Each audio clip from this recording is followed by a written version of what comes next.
নাহমাদুহু ওয়া নুসাল্লি আলা ৰাসূলিহিল কাৰীম আম্মা বা'দ। সম্মানিত সামিনে কেৰাম, আজি আমি আলোচনা কৰিবলৈ লৈছোঁ শৰীয়তৰ দৃষ্টিত কেৰম বোৰ্ড খেল সম্পৰ্কে কি হুকুম আছে, এইখিনি অলপ আমি আলোচনা কৰোঁ। আমি যোৱাবেলি যিটো এপিছড গ'ল, সেই এপিছডত আমি আলোচনা কৰিছিলোঁ যে শৰীয়তৰ দৃষ্টিত অনলাইন গেমৰ যি ভয়াৱহতা আছিলে আৰু সেই খেলসমূহ অনলাইনে হওক বা নেচাৰেলে হওক জাইজ হ'বৰ কাৰণে কিছুমান শৰীয়তৰ দৃষ্টিত চৰ্তাৱলী আছে আৰু সেই চৰ্তাৱলীখিনি মুছলমান হিচাপে আমি প্ৰত্যেকেই মানি চলাটো আমাৰ কাৰণে অত্যন্তই জৰুৰী হয়। যদিহে এই চৰ্তাৱলীখিনি মানি নচলোঁ তেতিয়াহ'লে আমাৰ কাৰণে সেই খেলসমূহ খেলাটো জাইজ নহ'ব। ঠিক তেনেদৰে কেৰম বোৰ্ড খেলাটো মোবাইলতে হওক বা বাহিৰতে হওক, এই সম্পৰ্কে শৰীয়তৰ মতামত হ'ল এনেধৰণৰ যে টকা পইচাৰ যদি বাজি লগাই পেলাই এই খেলসমূহ খেলে তেতিয়াহ'লে হাৰাম হ'ব, আৰু বিনা বাজিৰে যদি খেলে তেতিয়াহ'লে সময়ৰ অপব্যয় কৰি ইবাদত বন্দেগী যথা সময়ত আদায় নকৰি খেলিলে মকৰুহে তাহৰিমি হ'ব, আৰু যাৰ বাবে ব্যক্তিজনৰ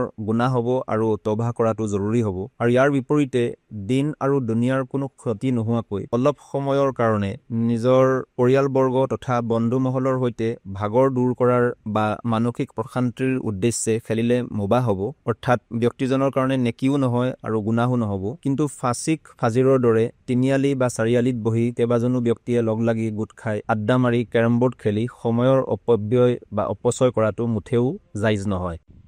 এইখিনিতে এটা কথা লক্ষণীয় যে টকা পইচাৰ বাজি ধৰি পেলাই যিসমূহ খেল খেলা হয়, লাগে কেৰম বোৰ্ডে হওক বা অন্যান্য খেলসমূহ হওক বা এই খেলসমূহ অনলাইনতে হওক বা নেচাৰেল খেলেই হওক, যে জাইজ নাই বা হাৰাম বুলি কোৱা হৈছে। যিহেতু হাৰাম এইটো কাৰণেই কোৱা হৈছে যে আল্লাহ তবাৰক তাআলাই কোৰআন পাকত যি ইৰশাদ ফৰমাইছে, সেইফালে যদি আমি মুছলমানসকলে অলপ মন কৰোঁ তেনেহ'লে আমি বুজিব পাৰিম যে এনেকুৱা ধৰণৰ যি বাজি লগোৱা হয়, যাৰ ফলস্বৰূপে এই খেলসমূহ যদিও জাইজ আছিলে, প্ৰকৃততে জাইজ আছিলে, কিন্তু বাজি লগোৱাৰ কাৰণে এই খেলসমূহ জুৱালৈ পৰিৱৰ্তন হৈ যায়, আৰু জুৱা যিহেতু শৰীয়তৰ দৃষ্টিত হাৰাম হয়। কিয়নো আল্লাহ তবাৰক তাআলাৰ ইৰশাদ সূৰা মাইদা আয়াত নম্বৰ 90, আউযু বিল্লাহি মিনাশ শাইতানিৰ ৰাজিম, বিসমিল্লাহিৰ ৰহমানিৰ ৰহিম, ইয়া আইয়ুহাল্লাযীনা আমানু ইন্নামাল খামরু ওয়াল মাইসিরু ওয়াল আনসাবু ওয়াল আজলামু রিজসুম মিন আমালিশ শাইতানি ফাজতানিবুহু লাআল্লাকুম তুফলিহুন।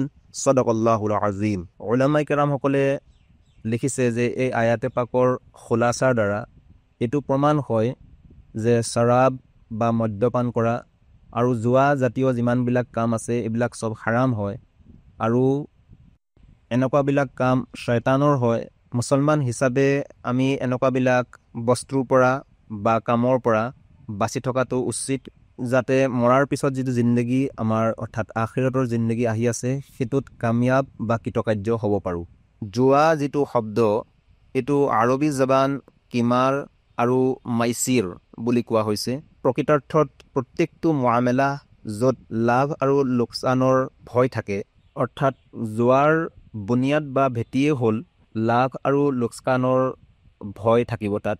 যেতিয়া কেইবাজনৰ মাজত জুৱা খেল হয় তেতিয়া হয়তো তাত এজনেহে লাভ হ'ব আৰু বাকী কিজনৰ নিশ্চয় ক্ষতি হ'বই।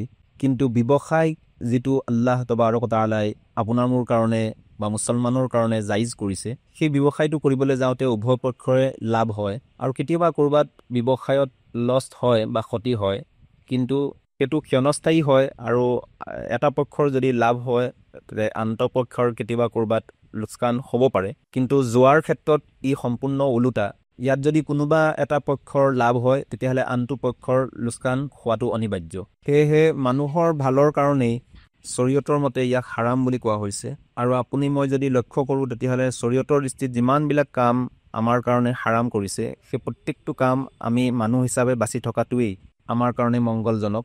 ইয়াৰ উপৰিও আমাৰ সমাজ ব্যৱস্থাটোত জুৱাৰ যি প্ৰৱণতাই বৃদ্ধি পাইছে, আৰু যাৰ কাৰণে আমাৰ সমাজত নফৰত বা ঘৃণা ভাৱ, আদাৱত বা এজনে আনজনৰ লগত অমিল থকা আৰু দিনে ইছলামৰ পৰা আঁতৰি অহা দেখা যায়। গতিকে আমি যাতে প্ৰত্যেকজন সচেতন ব্যক্তিয়ে এই সম্পৰ্কে অলপ চিন্তা চৰ্চা কৰোঁ, আৰু এনেকুৱা এটা সামাজিক ব্যাধি হিচাপে পৰিলক্ষিত হোৱা যি গুনাহ, এই জুৱাৰ পৰা আপুনি মই যাতে প্ৰত্যেকেই বাচি থাকিব পাৰোঁ, আৰু আমাৰ উঠি অহা যি প্ৰজন্ম আছে সেই সকলোৱে যাতে বাচিব পাৰে, তাৰ কাৰণে আল্লাহৰ ওচৰত আমি প্ৰত্যেকেই দোৱা কৰা উচিত। গতিকে আল্লাহ তবাৰক তাআলাই আপোনাক মোৰ যিখিনি কোৱা আৰু শুনা হ'ল সেইখিনিৰ ওপৰত আমল কৰাৰ তৌফিক দান কৰক। আমিন। আসসালামু আলাইকুম ওয়া ৰাহমাতুল্লাহি ওয়া বাৰাকাতুহু।